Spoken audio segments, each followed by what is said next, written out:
One slap, one broken tooth, one knock at the door that changed everything. Claire was 6 months pregnant, holding her screaming toddler, blood pouring from her mouth. Her husband stood over her with his fist still raised, and her billionaire father was waiting on the other side of Everything that door. is fine now. I've got She had you. 3 seconds to decide: lie and protect the monster she married, or open that door and destroy the perfect life everyone believed she had. What followed was a nightmare she never saw coming. A kidnapping, a midnight break-in with a knife, and a courtroom battle that would expose secrets worth millions. Please, Elena, open the door. I'm so sorry. Open up. We know you're in there. Leave a comment, and let us begin. The sound of her tooth hitting the hardwood floor was quieter than Claire expected. A small click, like a dropped pill or a fallen button. What she did not expect was the sound that came next. Her father's voice at the front door, deep and worried, calling her name. And Marcus standing over her with blood on his knuckles. Deciding whether to answer it, Claire pressed her hand to her mouth. Blood filled her palm, warm and metallic. Her tongue found the jagged edge where her front tooth used to be. The pain had not arrived yet. That would come later. Right now, there was only shock and the weight of 18-month-old Lily screaming in her other arm. Marcus stood frozen. That vein in his forehead throbbed the way it always did when his anger peaked. His eyes darted between Claire on the floor and the front door, where Warren Pemberton knocked again.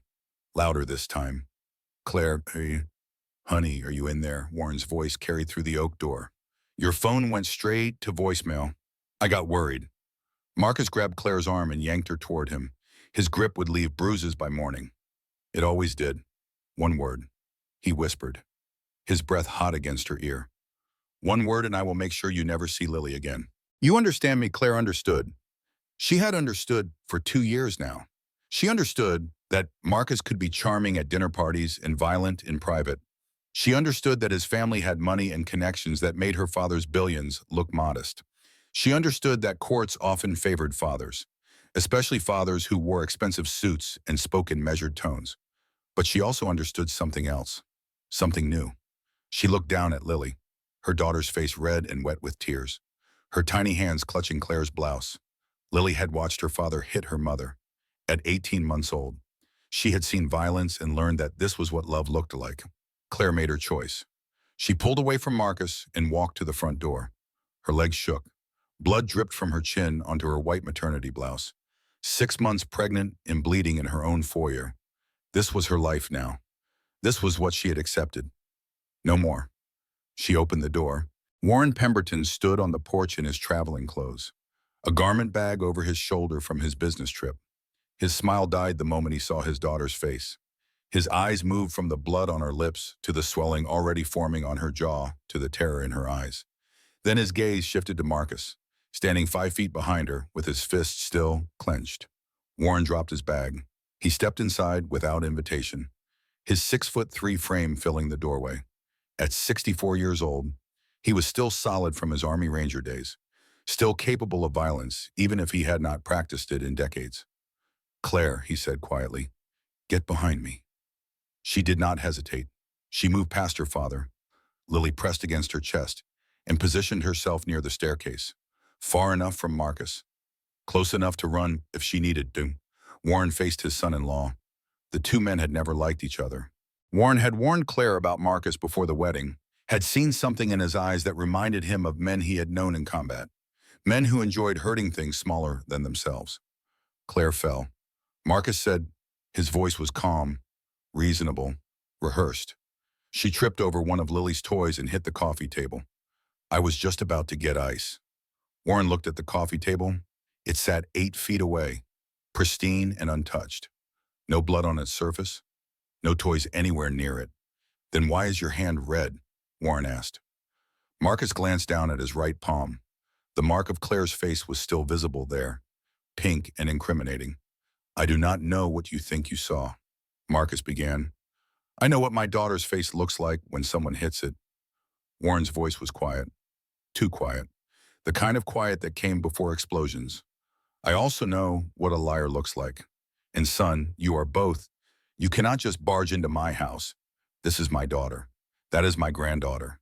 And if you think I am leaving them here with you, you are out of your goddamn mind." Claire had never heard her father curse. Not once in 32 years. Pack a bag, Warren said to Claire without taking his eyes off Marcus. Get whatever you and Lily need for a few days. She is not going anywhere. Marcus stepped forward. She is my wife. She is my daughter. And she is bleeding. So here is what is going to happen. You are going to step aside. You are going to let her pack. And you are going to stay the hell away from her while she does. Or what Warren finally looked at Marcus. Really looked at him. The younger man was taller, stronger. 35 to Warren's 64. But Warren had something Marcus did not. Purpose, the absolute certainty that he would do whatever it took to protect his child. Or I stopped being civilized about this. The two men stared at each other. Seconds passed. Then Marcus looked away. Fine, let her run home to Daddy. But she will be back. They always come back. Claire wanted to say something. She wanted to tell him she was never coming back. But her mouth hurt too much, and Lily was still crying, and she just wanted to leave. She went upstairs. She packed a bag with shaking hands. Diapers, wipes, clothes, Lily's favorite stuffed rabbit. She moved fast, terrified that Marcus would follow, that he would stop her, that Warren would get hurt trying to protect her. Marcus appeared in the doorway. You are making a mistake, he said. His voice had shifted to the tone she knew so well. Soft, apologetic, manipulative. I am sorry, I did not mean to hurt you. You know I would never really hurt you. Claire looked at her daughter, at the fear in her eyes, at the tears still wet on her cheeks. We are leaving, Claire said. She walked past him without looking back. Warren was waiting at the front door. He took the bag, took Lily. Let Claire walk out first. The night air hit her face, cool and clean. It smelled like freedom. This is not over. Marcus called after them. You cannot keep my daughter from me. I will get a lawyer. So will we, Warren said. And the police. And a restraining order. You want to fight? We will fight. But you are not winning this one. They drove to the hospital in silence. Claire sat in the passenger seat, Lily in her lap, blood still dripping from her mouth. Warren kept one hand on the wheel and the other reached over to squeeze her shoulder. Gentle, the way hands should touch. We are going to be okay, Warren said. I promise you, we are going to be okay. For the first time in 2 years, Claire believed him. The emergency room was bright and cold and smelled like antiseptic. Claire sat on a gurney while a nurse named Dr. Catherine Pierce cleaned the blood from her face. The movements were gentle, practiced, professional, but the questions were not. Can you tell me what happened tonight? Claire looked at her father. He stood in the corner holding Lily, who had finally stopped crying. The toddler clutched her stuffed rabbit against her chest, her eyes wide and watchful. I felt, Claire said. The lie came automatically, a reflex built over 2 years of practice. Dr. Pierce paused. She set down the gauze and met Claire's eyes. Miss Whitfield, I have been doing this for 15 years. I know what a fall looks like, and I know what a fist looks like. This is not a fall. The silence stretched between them. Claire could feel her father watching, could feel the weight of every lie she had ever told pressing down on her chest. My husband hit me, she whispered. Saying it out loud changed everything, made it real, made it something she could not take back. Dr. Pierce nodded slowly. Has he hit you before? Another question that demanded truth. Another chance to keep the secret or finally tell it. Yes, Claire said, many times. The next hour was a blur. X-rays of her jaw, photographs of her face, more photographs of bruises she had forgotten about on her arms, her ribs, her hips. The doctor documented everything with clinical precision, while Claire narrated 2 years of violence she had convinced herself was normal. The pattern started 6 months into our marriage. Claire said, we were arguing about something stupid. I cannot even remember what. He grabbed my arm and twisted, left bruises that looked like fingerprints. He cried after, apologized, said it would never happen again. But it did. Dr. Pierce said, 3 months later, then 6 weeks. Then whenever I said something he did not like or looked at him wrong. Did you ever tell anyone? Claire shook her head. The shame of it burned in her chest. She had a college degree from Duke. She had a career. She had a father who would have burned the world to protect her. And she had stayed silent. I thought I could fix it, she said. I thought if I was just better, if I did not provoke him, if I was a better wife, he would stop. That is what victims always think. Dr. Pierce said gently, and it is never true. The abuse is not about you. It is about him. A knock at the door interrupted them. A man in plain clothes entered, tall, broad-shouldered, with gray at his temples and tired eyes that had seen too much. Mrs. Whitfield, I am Detective Raymond Morrison. I investigate domestic violence cases. Mind if we talk? Claire looked at her father again. Warren nodded. Your mother is on her way, he said. She will stay with Lily. You talk to the detective. Tell him everything. So Claire talked. She told Detective Morrison about the first hit in the 100th, about the financial control, the isolation, the constant criticism that wore her down until she believed she deserved his anger, about the time he shoved her against the bathroom counter and she told herself it was an accident, about the time he grabbed her throat and she convinced herself he was just stressed about work. Detective Morrison took notes without judgment. When she finished, he pulled out his phone and showed her something. Do you recognize this woman? Claire looked at the photograph. A young woman, pretty, mid-20s, dark hair. She had never seen her before. No, Claire said. Who is she?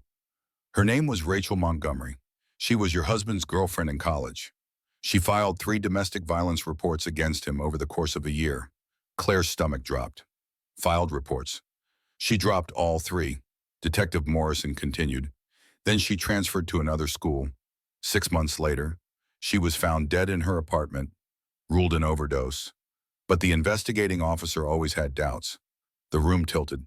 Claire gripped the edge of the gurney to steady herself. You think Marcus killed her? I think your husband has a pattern, and I think you are very lucky your father showed up when he did. Claire thought about the college girlfriend, about the 3 reports she filed and then dropped, about the death ruled accidental. She thought about her own silence, her own dropped hints, her own explanations for bruises that no one believed anyway.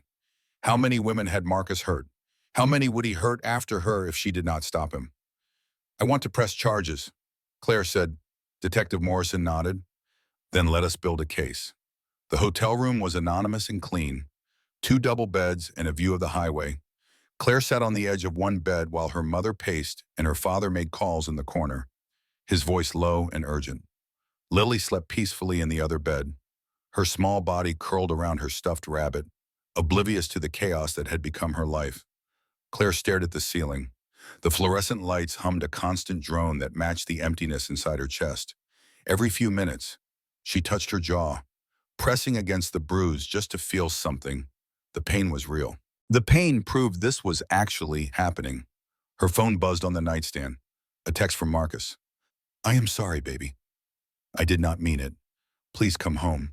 Then another, seconds later. You are overreacting. It was an accident. Then another. If you loved me, you would forgive me. The messages kept coming, a steady stream that made her phone vibrate like a living thing. She picked it up against her better judgment, scrolling through the cascade of manipulation. I know you are scared. I understand. But we can work through this together. Your father is poisoning you against me. He never liked me. Think about Lily. Think about what this does to our family. Then the tone shifted. The mask slipped even in text form. You think you can just leave after everything I have done for you? I know where your father's lake house is. I know where your mother gets her hair done every Tuesday. You cannot hide from me. Claire, you never could. Claire's hands shook as she read them. The messages kept coming, one after another. A relentless assault that she could not escape even here. Even now, even with her father 10 feet away, making calls to lawyers and security companies. Her mother, Margaret, noticed Claire reading. She crossed the room and sat beside her on the bed, her presence warm and steady.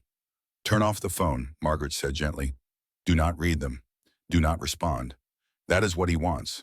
He wants to stay in your head even when he cannot be in the room. I cannot just ignore him. Claire said. Her voice sounded strange to her own ears. Hollow, defeated. He is Lily's father. He has rights. The courts will make me deal with him eventually. He lost those rights when he put his hands on you. Warren's voice carried from the corner, hard and certain.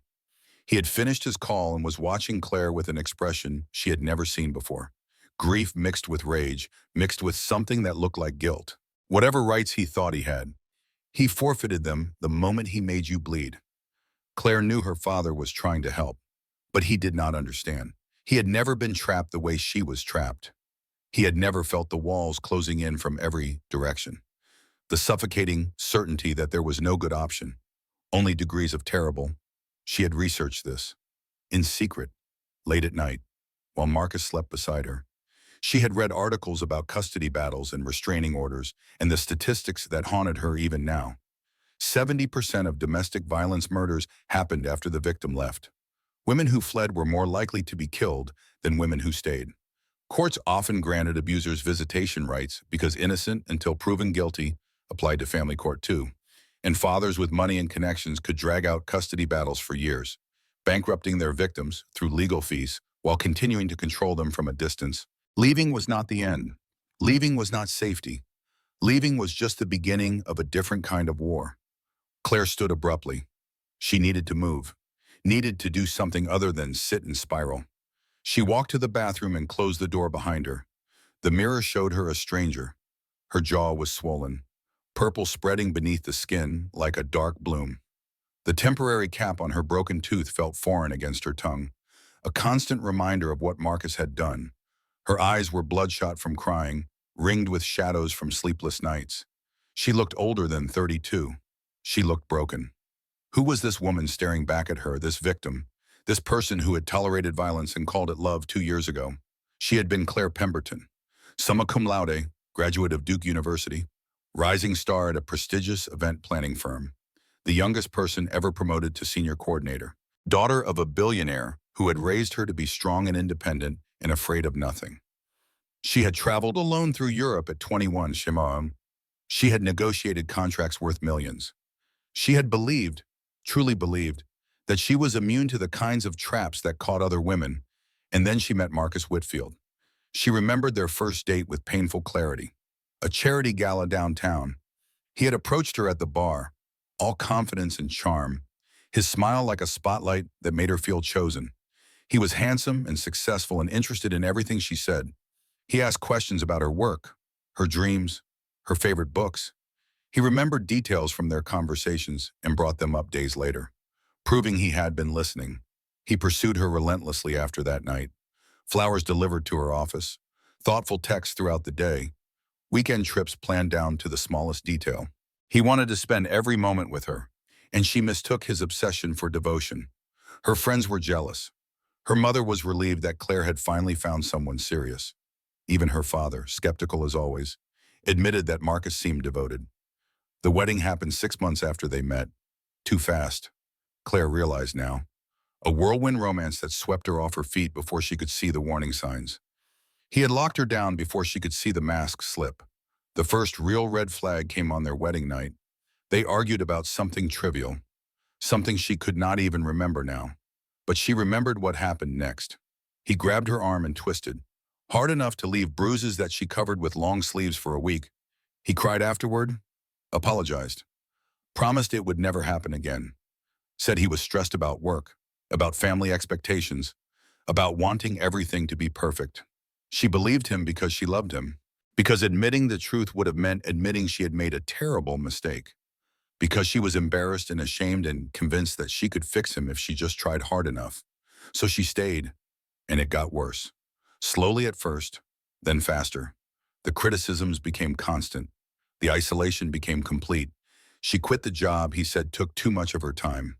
She stopped seeing the friends he said were bad influences. She gave him control of their finances because he said he was better with money. And piece by piece, year by year, she disappeared into the prison he had built around her.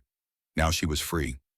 Technically free, standing in a hotel bathroom while her parents waited outside and her daughter slept, and her phone buzzed with threats from the man who owned her. She did not feel free. She felt terrified and alone and utterly unprepared for what came next. A knock at the bathroom door made her jump. Claire, her mother's voice, gentle and worried. "Are you okay in there?" Claire splashed cold water on her face, pressed a towel against her eyes, took 3 deep breaths that did nothing to calm the shaking in her hands. "I am fine," she lied. Just needed a minute. She opened the door and walked back to the bed. Lily still slept, peaceful and unaware. Claire watched her daughter's chest rise and fall, counting the breaths the way she used to count them when Lily was a newborn, terrified that something would go wrong in the night. Lily had seen it. That was the thought Claire could not escape. Her 18-month-old daughter had watched her father hit her mother, had heard the screaming and the crying and the terrible sound of Claire's tooth breaking. Lily was too young to understand what happened, but she was not too young to feel the fear, to absorb the violence, to learn, in some deep unconscious way, that this was what love looked like. Claire made a promise then, silent and fierce. Whatever it took, whatever she had to do, whatever it cost her, she would protect that child from becoming what she had become. But first she had to survive the next few months, and Marcus was not going to make that easy. Her phone buzzed again. Another text. She looked at it despite herself. You think your father can protect you? He cannot. No one can. You belong to me. Claire, you always will. Claire turned off the phone, set it face down on the nightstand. Then she lay back on the bed and stared at the ceiling until tears ran down her temples and soaked into the pillow beneath her head. Tomorrow she would fight. Tomorrow she would be strong. Tomorrow she would do whatever was necessary to protect her daughter and herself. But tonight, alone in the dark, with her daughter sleeping beside her and her parents whispering in the corner, Claire allowed herself to break. She cried until there was nothing left, until the emptiness became a kind of peace, until exhaustion finally pulled her under. Her last thought before sleep took her was a question she could not answer. How did I become this person, and how do I become someone else? The restraining order hearing happened 3 days later. Claire sat in the courtroom with her father on one side and her lawyer, a man named Harrison Cole, on the other. Her jaw still ached. The temporary cap on her tooth still felt wrong, but she held her head high and told her story to Judge Patricia Winters with as much composure as she could manage. Marcus sat across the aisle with his own lawyer, a woman who probably cost more per hour than most people earned in a week. He wore a charcoal suit and an expression of wounded innocence. Every few minutes, he glanced at Claire with soft, sad ease. She knew that look.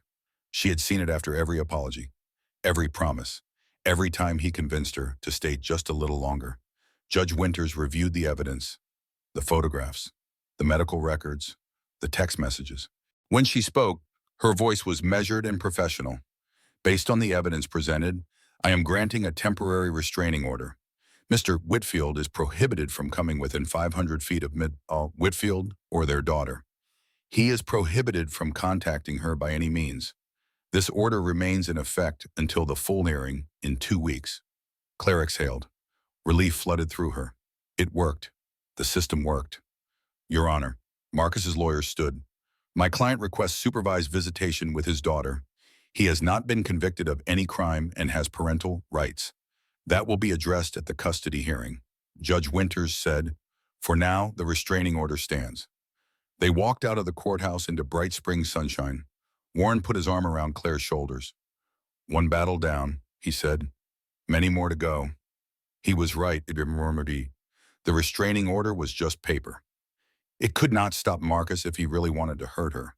But it was something, a line drawn, a boundary enforced. For the first time in 2 years, the law was on her side. That feeling lasted exactly 8 hours. Claire was in the hotel room that evening, feeding Lily dinner, when her phone rang. An unknown number. She answered without thinking. Mrs. Whitfield. This is Officer Brennan with the Charlotte Police Department. We have your husband in custody. Claire's heart stopped. In custody, he showed up at your father's residence approximately an hour ago. He was intoxicated and attempting to gain entry. He has been arrested for violating the restraining order. The relief came again, stronger this time. He had violated the order. He would face consequences. The system was working, but the next morning, the system failed her. Marcus's mother posted his $50,000 bail in cash. His lawyer filed an emergency motion arguing that the restraining order was excessive, that Marcus posed no real threat, that he was a devoted father being kept from his child. A different judge, a man named Judge Richard Blackwell, who had gone to law school with Marcus's mother, agreed to modify the order. The new terms allowed Marcus to come within 100 feet of Claire. He could attend any public event where Lily was present. He could not contact Claire directly, but he could contact her through his lawyer. It was barely protection at all. Harrison explained the situation that afternoon in his office. Claire sat across from him, numb with disbelief. "This is legal?" she asked. "He broke the order. He was drunk. He tried to break into my father's house, and they reduced it." "The system is not perfect," Harrison said carefully. "Some judges are sympathetic to fathers. Some have relationships with certain families. Some simply believe in second chances." "Second chances," Claire repeated. "He has had hundreds of second chances. I know, and I am sorry, but we have to work within the system we have." Claire thought about Rachel Montgomery, the college girlfriend, the 3 reports she filed, the death ruled accidental. Had Rachel trusted the system too? Had she believed that restraining orders and custody hearings would protect her? "I need to protect myself." Claire said, "The system will not do it. I have to." Harrison nodded slowly. "What do you have in mind?" "I do not know yet, but I am not going to sit here waiting for him to hurt me again. Or worse, hurt Lily." She left the office with a new resolve. She was done being passive, done being a victim, done waiting for someone else to save her. If she wanted to survive this, she had to fight. Claire started digging the moment she accepted that the system would not save her. She hired a private investigator with her father's money, a discreet man who asked no questions and delivered results. She gave him one instruction: find everything Marcus was hiding. Within a week, she had a name: Sloane Prescott, the other woman. Marcus's mistress, who worked at his investment firm, who had been sleeping with him for at least 6 months, who probably believed every lie he told her about his unhappy marriage and his crazy wife. Claire found Sloane's address through the investigator's report, a nice apartment building in the upscale part of town, the kind of place a successful young professional would live. She drove there alone despite her father's objections, despite her mother's warnings, despite the voice in her head screaming that this was a terrible idea. She parked outside and sat in her car for 20 minutes, rehearsing what she would say. Confrontation had never been her strength. 2 years with Marcus had taught her to avoid conflict, to appease, to shrink herself small enough to avoid his anger. But she could not afford to be that person anymore. She expected confrontation when she knocked on that door. She expected denial, defensiveness, maybe even cruelty. She expected a beautiful woman who would look at her with pity or contempt, who would dismiss her as the jealous wife making up stories. What she did not expect was the black eye.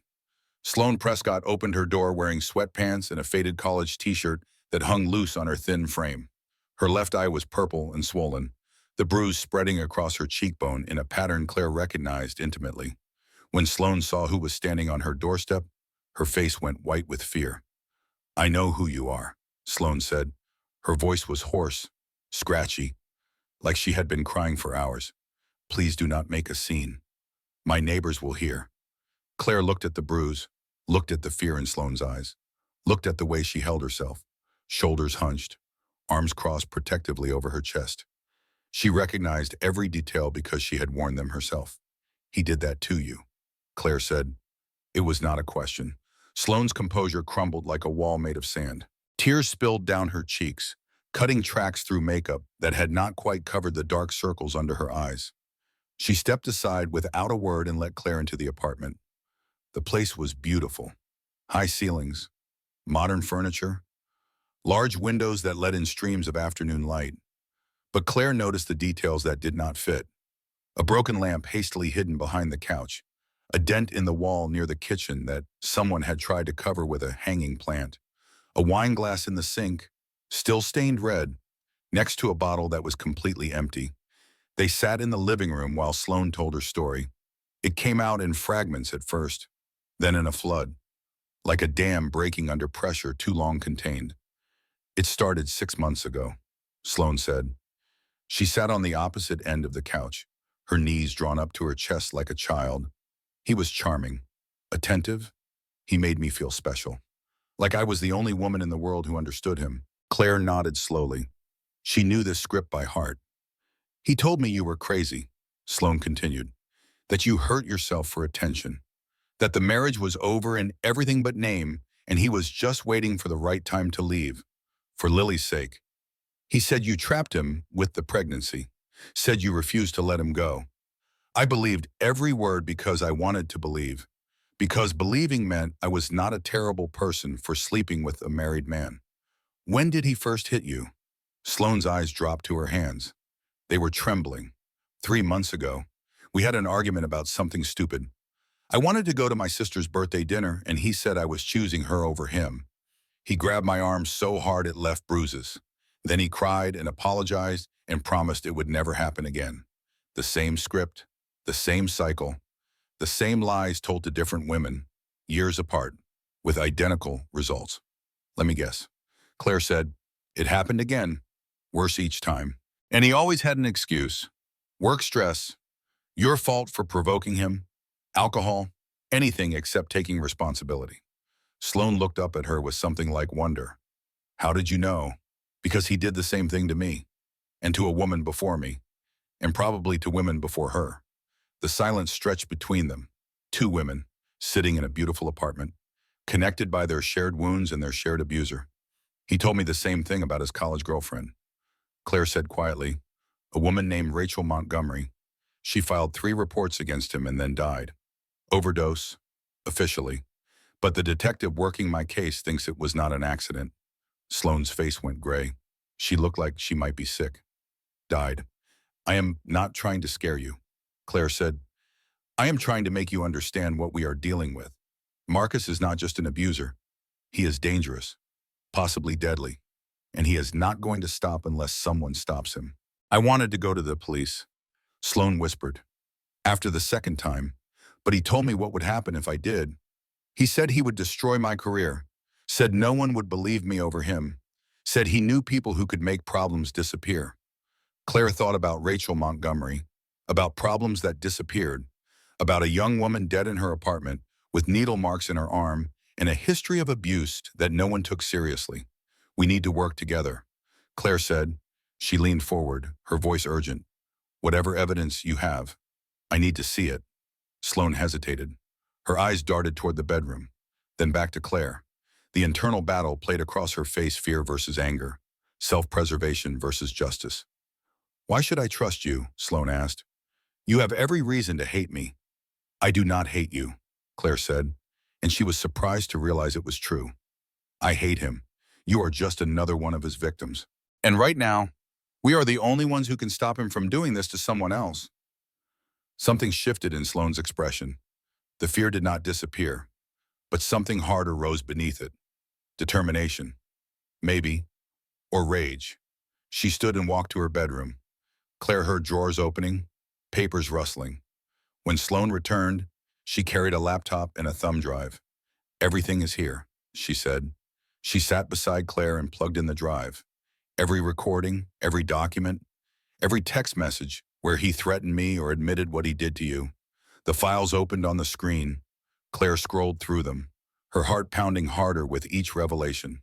Financial records showing hidden accounts in offshore banks, gambling debts that totaled in the hundreds of thousands, text messages where Marcus described hitting Claire in graphic, almost proud detail, messages where he threatened to kill Sloane if she ever talked, and a video filmed secretly at an office party, showing Marcus snorting cocaine off his desk while his colleagues laughed and cheered.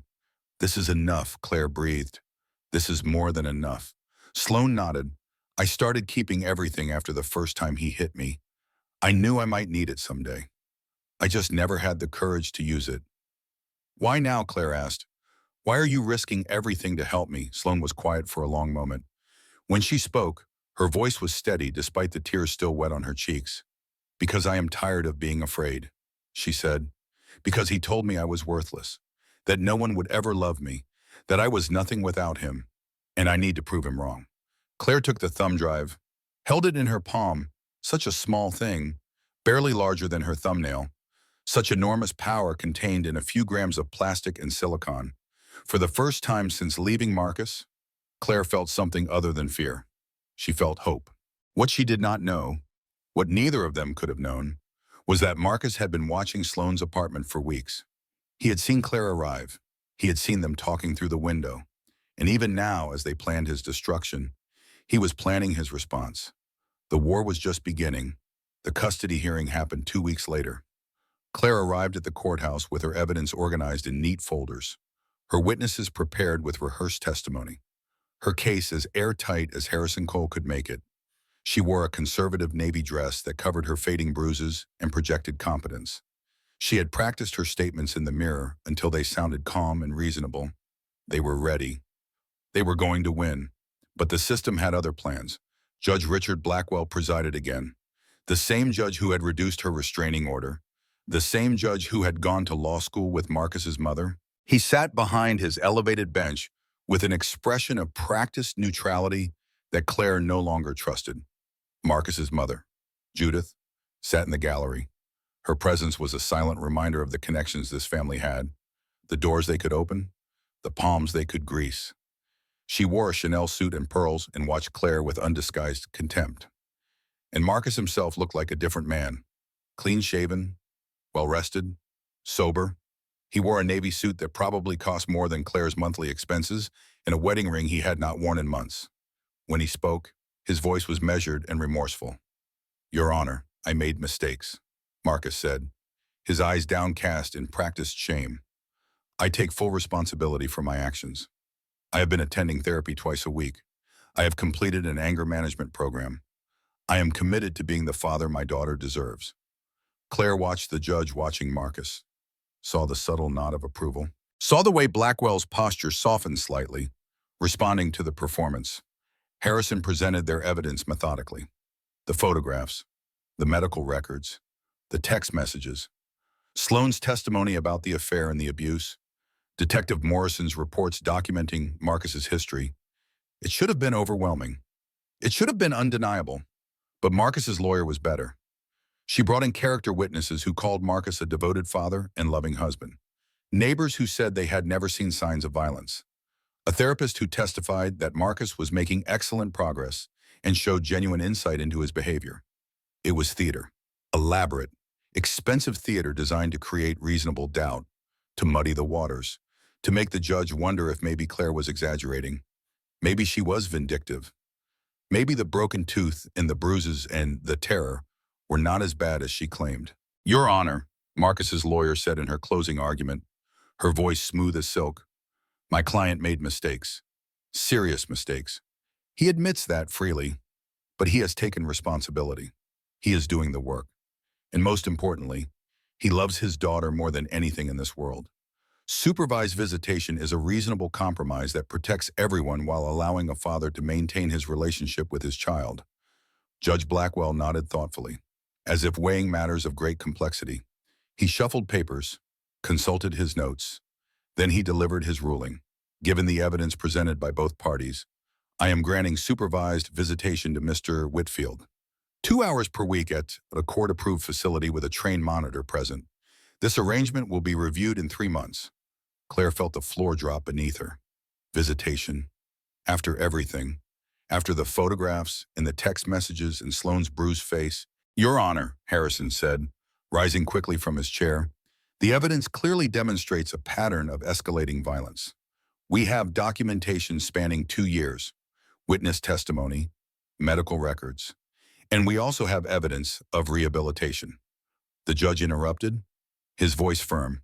"Mr. Whitfield is seeking help. He is taking concrete steps to address his behavior. I believe in second chances. Counselor, I believe fathers deserve the opportunity to be part of their children's lives. Supervised visitation with a trained monitor is a reasonable safeguard. If there are any incidents, we will revisit the arrangement." Next case. The gavel came down. The decision was final. Claire walked out of the courthouse in a daze. Her father followed close behind, his rage barely contained beneath a controlled expression. His hands were clenched into fists at his sides. "This is corruption," Warren said through gritted teeth. "That judge is in Judith's pocket. He might as well have Marcus's name on his payroll." "It does not matter," Claire said. Her voice sounded far away, like someone else was speaking. "The ruling stands. Marcus gets visitation." The first visit happened the following Saturday. Claire drove to the court-approved facility in silence, Lily babbling happily in her car seat, unaware of where they were going or why. The building was aggressively cheerful, painted in bright primary colors with cartoon animals on the walls and child-sized furniture in every room. The monitor was a young woman, probably 23 or 24, with a warm smile and kind eyes. Her name tag said Jennifer. She did not look like someone who could stop a violent man from doing whatever he wanted. "We will take good care of her," Jennifer said, reaching for Lily's hand. "2 hours. You can wait in the lobby or leave and come back. Whatever is comfortable for you." Claire knelt to Lily's level, gave her a hug that lasted too long, breathed in the smell of her daughter's hair. "Mama will be right outside," Claire said. "I love you so much." "Love Mama," Lily said, patting Claire's cheek with her small hand. Claire watched them walk away, watched the door close. Then she sat in the lobby and stared at the clock, counting every minute. 30 minutes passed. Claire flipped through magazines without seeing them. 60 minutes. She paced the small lobby until the receptionist gave her concerned looks. 90 minutes. Her phone rang. Mrs. Whitfield. The voice on the other end was frantic, breathless. "This is Jennifer. There has been an incident." Claire did not remember running, did not remember bursting through the doors that separated the lobby from the visitation rooms. She just remembered the chaos. Jennifer on the floor, crying, holding her arm at an awkward angle, staff members rushing around like startled birds, someone talking urgently into a phone, and Lily was gone. "He took her," Jennifer sobbed when Claire reached her. "He waited until I turned around to get crayons. He hit me and grabbed her and went out the emergency exit. I tried to stop him. I tried." Claire could not breathe. Her lungs had stopped working. The room was spinning, the cheerful colors blurring into a nauseating swirl. Her daughter was gone. Her 18-month-old daughter was in the hands of a violent man who had already hurt her, who had threatened worse, who knew exactly how to disappear. She found herself in the parking lot. She did not remember getting there. Her father was there suddenly, holding her, keeping her upright while she screamed into his shoulder. An Amber Alert went out. Search teams mobilized. Every police officer in the state received a description of Marcus and Lily. Detective Morrison arrived and took charge, his face grim, his voice steady. "We will find her," he promised Claire. "I will not stop until we find her." 6 hours passed. Claire sat in a police station, staring at a wall covered in missing children posters. Some of those children had been found, some had not. She could not stop looking at the ones who were never found. Then her phone buzzed. An unknown number, a text message, a photograph of Lily appeared on the screen. She was sleeping peacefully in an unfamiliar bed. Her stuffed rabbit clutched against her chest, a blanket tucked around her small body. 3 words beneath the image: "She is with Daddy." The search lasted 18 hours. 18 hours of hell that Claire would remember for the rest of her life. She did not sleep, did not eat, did not move from the police station except to use the bathroom. And even then she brought her phone, terrified of missing any update. Her parents stayed with her, Warren pacing like a caged animal, Margaret holding Claire's hand and praying under her breath. Detective Morrison worked through the night. He called in favors, pushed his colleagues, bent rules that were meant to be bent in emergencies like this. He treated the case like it was personal, and Claire would later learn that it was. His younger sister had been killed by an abusive boyfriend 15 years ago. He had devoted his career to making sure it did not happen to anyone else. The breakthrough came on hour 12, and it came from an unexpected source. Sloan called Claire's phone at 3 in the morning. "I remembered something," Sloan said. Her voice was hoarse from lack of sleep, something Marcus mentioned once. Months ago, he was drunk and talking about his father, about hunting trips they used to take. "There is a cabin in Virginia, his father's property, but it is not in the family name. It is held by some kind of company." Claire relayed the information to Detective Morrison. He started making calls. By 4 in the morning, his team had traced the shell company through a maze of paperwork and found an address. A cabin in rural Virginia, 3 hours away, isolated, the perfect place to disappear. Local police coordinated with federal agents. Kidnapping across state lines was a federal crime, which meant more resources, more authority, more pressure. A SWAT team was assembled. The approach was planned with military precision. Claire was not allowed to go home. She stayed at the command post, a mobile unit parked half a mile from the cabin, surrounded by officers and agents and her parents. The radio chatter was constant, a stream of codes and positions and confirmations she did not understand. Then, at dawn, the team moved in. Claire stood outside the command vehicle, her father's arm around her shoulders, watching the tree line as if she could see through the forest to the cabin beyond. The radio crackled with updates. Approaching target, perimeter secured, moving to entry points. Silence. Endless, agonizing silence. Then a voice she did not recognize came over the radio. Suspect in custody. Child recovered. Unharmed. Repeat. Child is unharmed. Claire's legs gave out. She would have fallen if Warren had not caught her, holding her upright while she sobbed against his chest. She is okay, Warren said, his voice breaking for the first time since this nightmare began. She is okay. It is over. They brought Lily out an hour later.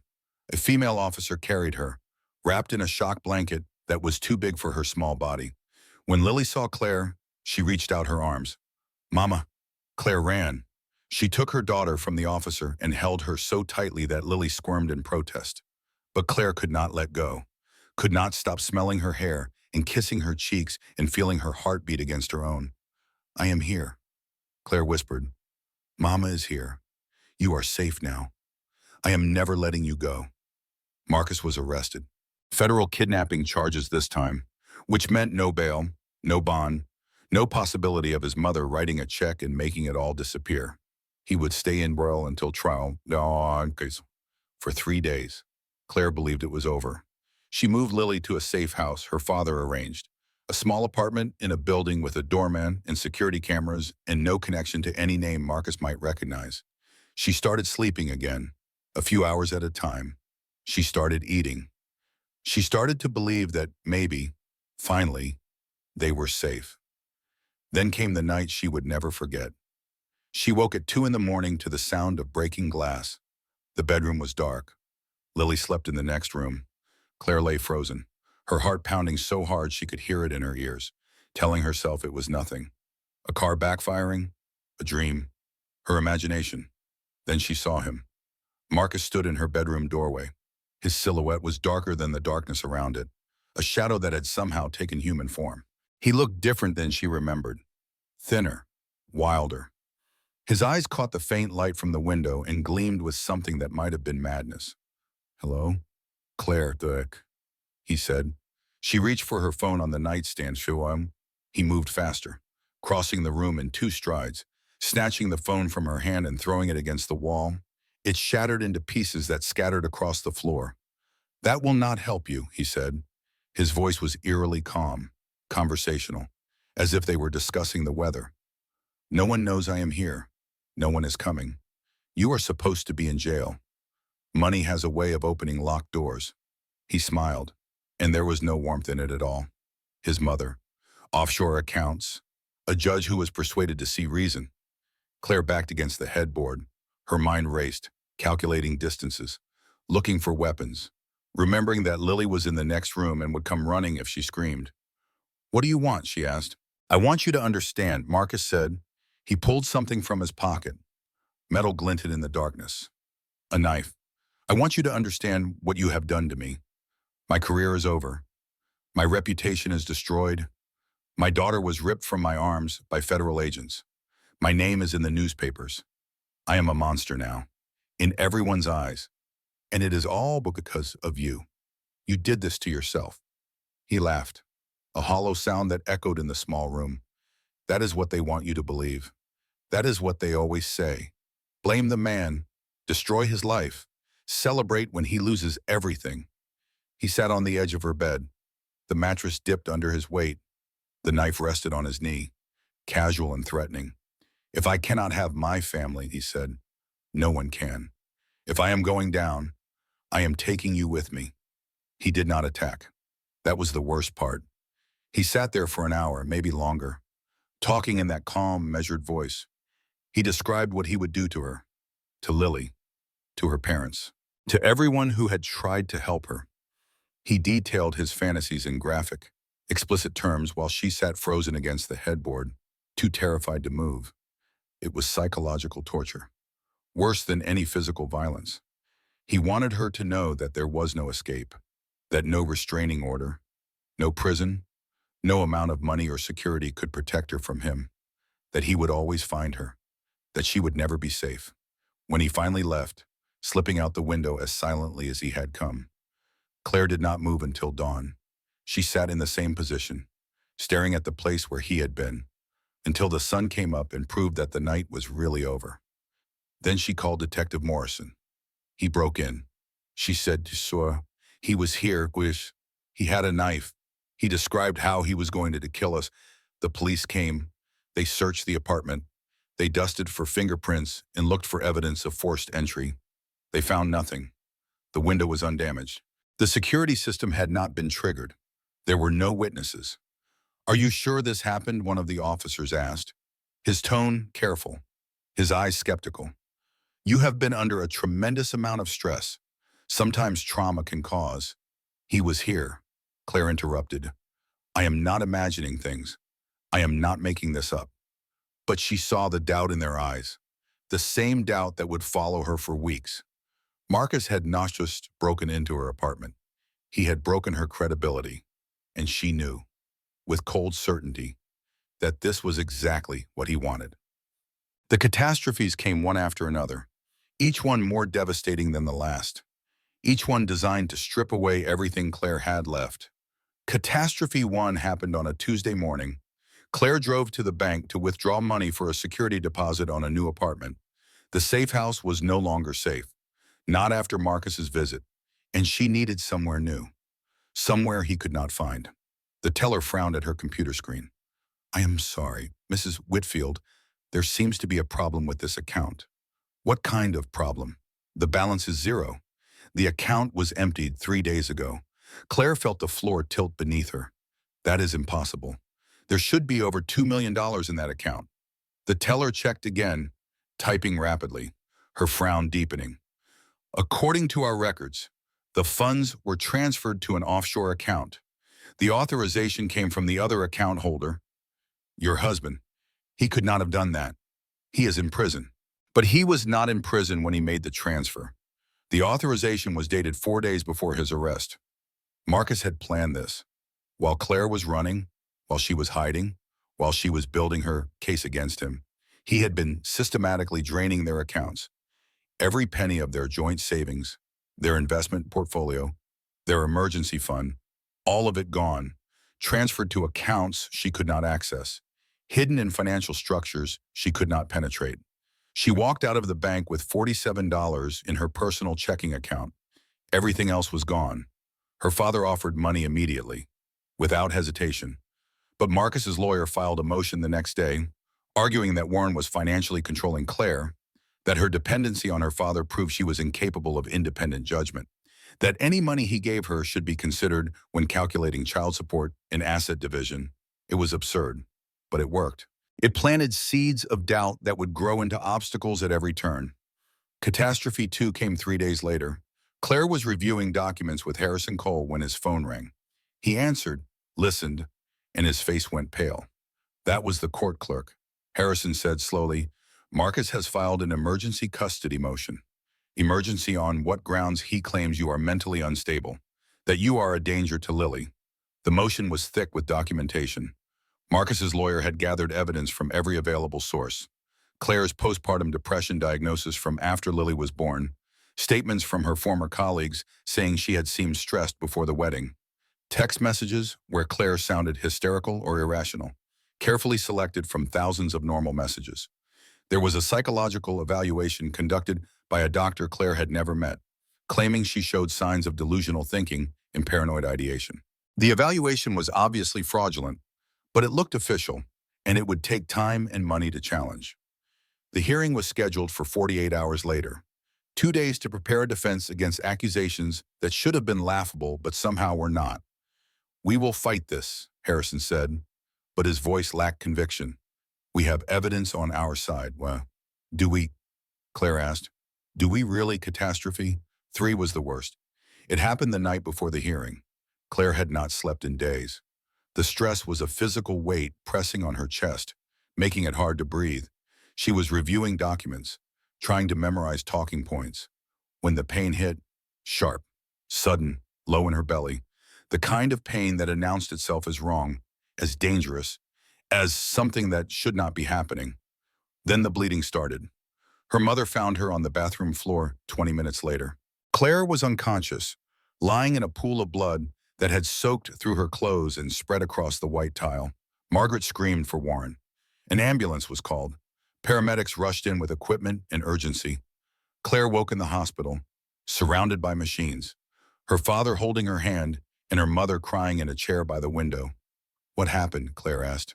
Her voice was barely a whisper. "You collapsed," Warren said. His face was gray with exhaustion and fear. "The baby." There were complications. Dr. Catherine Pierce, the same doctor who had treated Claire's broken tooth, appeared at the bedside. Her expression was carefully professional, but her eyes were kind. "Mrs. Whitfield, your body is in crisis," Dr. Pierce said. "The sustained stress has affected your pregnancy. Your blood pressure is dangerously high. The baby's heartbeat is irregular. We need to stabilize you immediately, or you risk losing this child." Claire lay in that hospital bed, alone at 2 in the morning, surrounded by the beeping of monitors and the antiseptic smell of impending loss. Her father had gone home to be with Lily. Her mother was in the cafeteria, getting coffee. The custody hearing was in 8 hours, and Claire might not live to attend it. She had lost everything: her money, her safety, her health. Her sanity was being questioned in court documents. Her daughter had been kidnapped and returned traumatized. Her unborn baby might not survive the night. For the first time since leaving Marcus, Claire considered giving up. What was the point? He was winning. He had always been winning. She had escaped his fists only to be destroyed by his lawyers, his money, his endless capacity for cruelty. Every time she thought she had found solid ground, he pulled it out from under her. Maybe she deserved this. Maybe all those years of staying, of making excuses, of believing his apologies had earned her this punishment. Maybe she was as weak and worthless as he always said she was. She closed her eyes, let the darkness take her, wished for it to be permanent. Then she heard a voice. "Claire," she opened her eyes. Sloane Prescott stood in the doorway, looking like she had not slept in days. Her hair was disheveled. Her clothes were wrinkled. She carried a folder stuffed with papers that threatened to spill onto the floor. "How did you find me?" Claire asked. "Your father told me. He called everyone. He is desperate." Claire turned her head away. "I cannot do this anymore. He has taken everything. I have nothing left to fight with." "That is not true." Sloane walked to the bed and sat on the edge. She opened the folder and spread papers across Claire's blanket. "His lawyer's paralegal." Sloane said, "An old friend from college. She has been uncomfortable with Marcus's case for weeks. She copied files she was not supposed to copy." Claire looked at the documents without comprehension. Financial records, emails, transaction logs. "What is this evidence?" Sloane said. "Evidence that Marcus has been embezzling from his company for years. Insider trading, wire fraud, securities violations, federal crimes that carry mandatory prison sentences." Claire sat up slowly. Despite the pain, she picked up one of the documents, a spreadsheet showing transfers between accounts. "This is real, verified. I spent 3 days confirming everything with a forensic accountant. Marcus Whitfield did not just hit women. He stole millions from his own company and his clients. And now we have proof." Claire looked at Sloane, at this woman who had been her husband's mistress, who had every reason to disappear and protect herself, who was instead risking everything to help someone she had once wronged. "Why?" Claire asked. "Why are you doing this?" "Because he told me I was worthless," Sloane said, John. Her voice was steady despite the tears gathering in her eyes. "He told me no one would ever love me.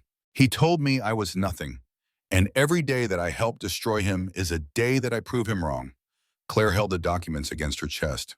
Such flimsy things, paper and ink. But they contained the power to change everything. She thought about giving up, about the darkness she had wished for moments ago, and she pushed it away. "Help me sit up," Claire said. "You need to rest. I need to win. Help me sit up. We have work to do." Claire discharged herself against medical advice at 6 in the morning. The doctors warned her it was dangerous. Her father begged her to stay, to let Harrison handle the hearing, to prioritize her health over the court date. Her mother cried and pleaded and finally prayed. But Claire was done waiting, done hiding, done letting Marcus control the narrative. She made phone calls from her hospital bed, while the nurses processed her discharge paperwork. Harrison Cole, briefing him on the new evidence. Detective Morrison, asking him to coordinate with federal investigators. Her father, instructing him to bring her best suit to the courthouse. By 8 in the morning, she was walking into the Charlotte family court building, her legs unsteady but her resolve absolute. Sloan walked beside her, carrying the folder of evidence. Warren and Margaret followed close behind, a protective wall of family. Harrison met them in the corridor outside the courtroom. His expression was worried but determined. I reviewed the documents overnight. He said quietly, "This is substantial evidence of federal crimes, but we need to be strategic about how we present it." "What do you suggest?" Claire asked. "We file a motion to postpone custody proceedings pending federal investigation. If we can get the FBI to open a case before this hearing ends, the judge will have no choice but to delay any custody decisions. Then let us get the FBI involved." Now, Claire pulled out her phone and dialed the number Detective Morrison had given her. A federal agent answered on the third ring. Claire identified herself, explained the situation in crisp, precise terms, and asked for an immediate meeting. "We can have someone at the courthouse in 2 hours," the agent said.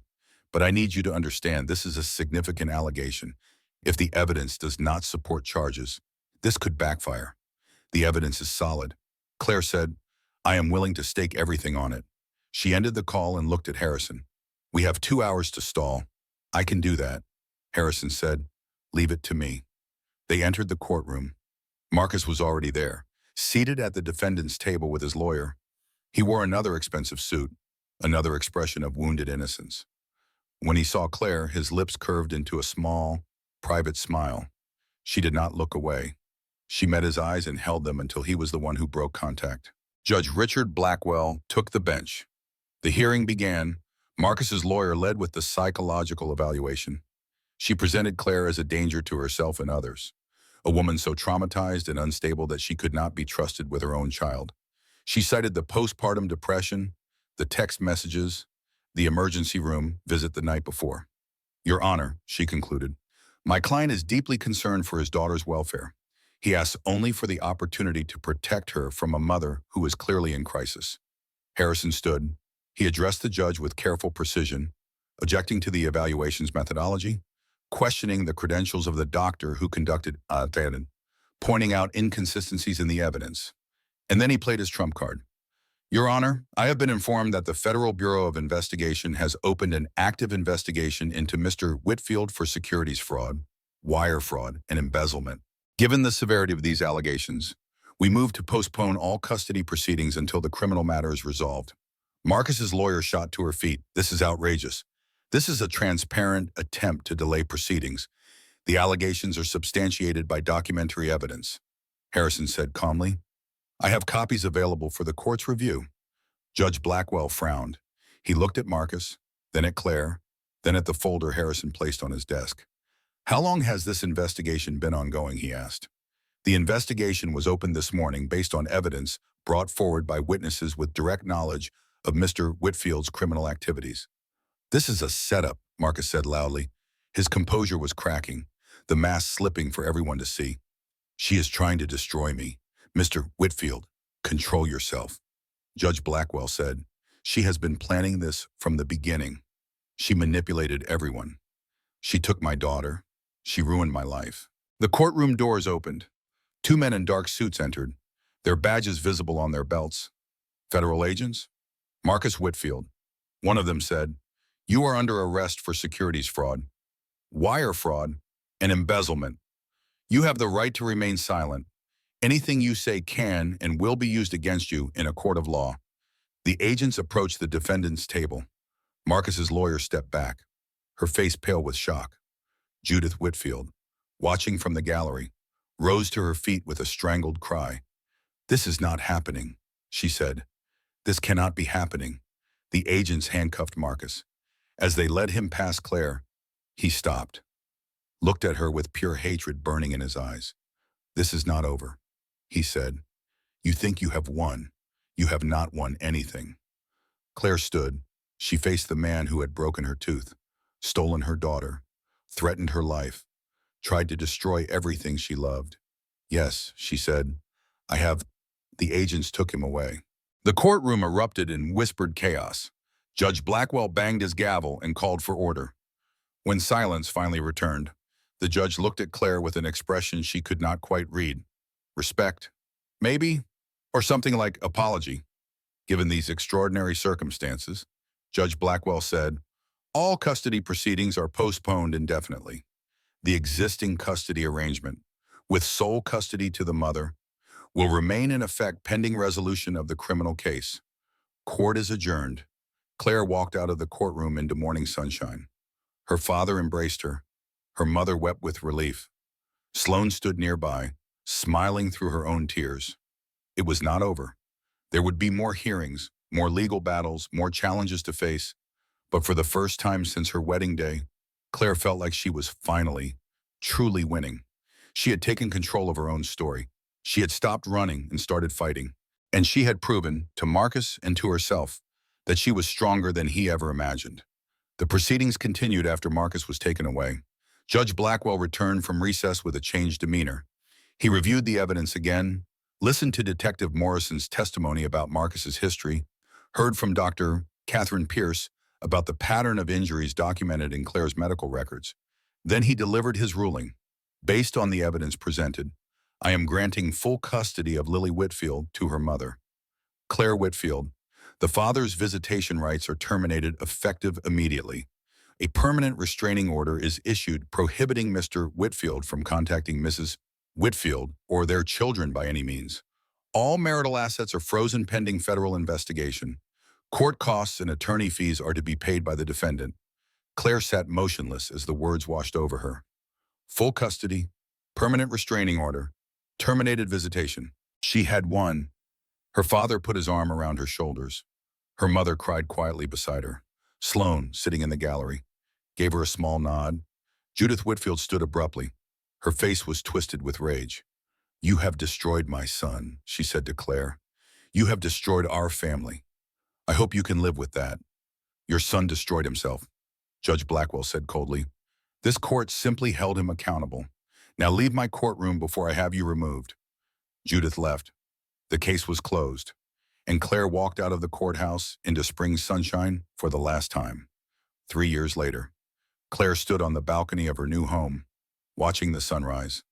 It was a modest house in a quiet neighborhood, not the mansion she had shared with Marcus, not her father's estate, just a simple place with a backyard and a garden and enough room for her and her daughters.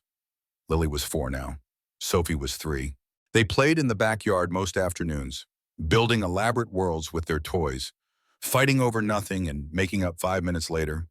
Normal sisters, normal kids, safe. Claire had rebuilt her career, started her own event planning company. It was small but growing, and every client she landed felt like a victory. She paid her own bills, made her own decisions, controlled her own life. The freedom still surprised her sometimes. She volunteered at the domestic violence shelter every Thursday, sat in circles with women who reminded her of herself, shared her story when it might help, listened when sharing would not. A young woman approached her after one meeting, mid-20s, pregnant, visible bruises on her arms. I think I am in a situation like yours, the woman said quietly.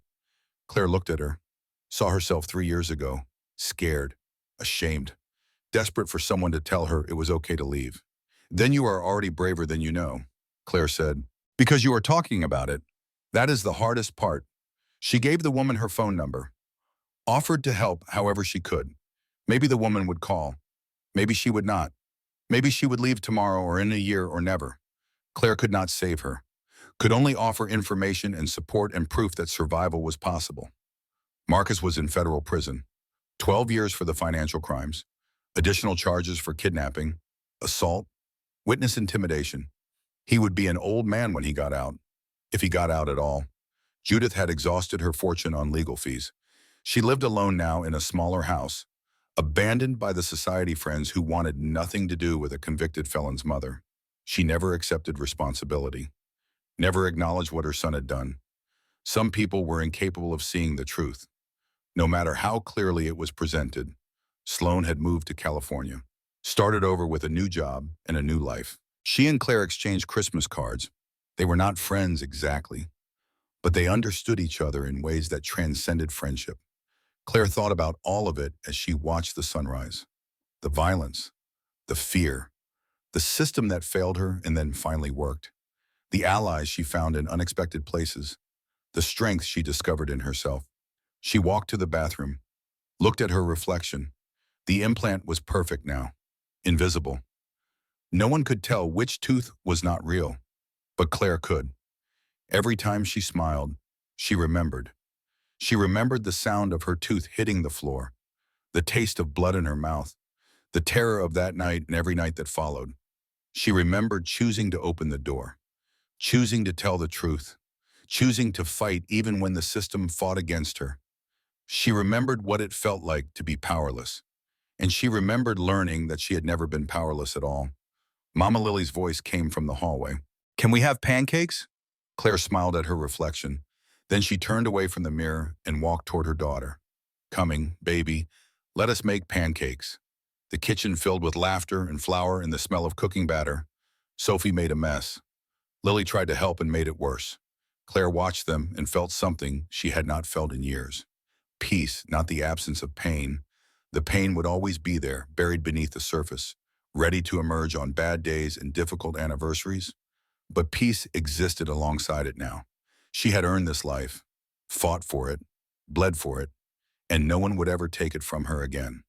That evening, after the girls were asleep, Claire sat on her balcony with a glass of wine.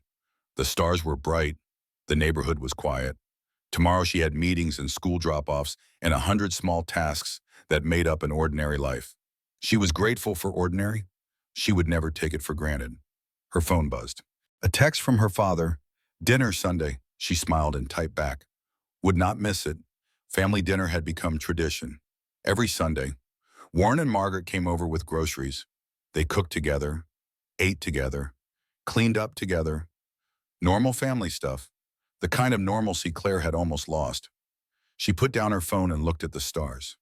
Somewhere out there, other women were living through what she had lived through, sitting in beautiful houses with violent husbands, making excuses, covering bruises, believing the apologies, hoping it would get better. She wished she could reach them all, tell them it was not their fault, tell them leaving was possible, tell them they were stronger than they knew. But she could not reach them all. She could only reach the ones who found their way to the shelter, to the support groups, to the people who understood. So that was what she would do. One woman at a time, one story at a time, one survivor helping another. Claire finished her wine, went inside, checked on her daughters one more time. Then she went to bed and slept soundly. She had survived, more than survived. She had built a life worth living, and tomorrow she would wake up free.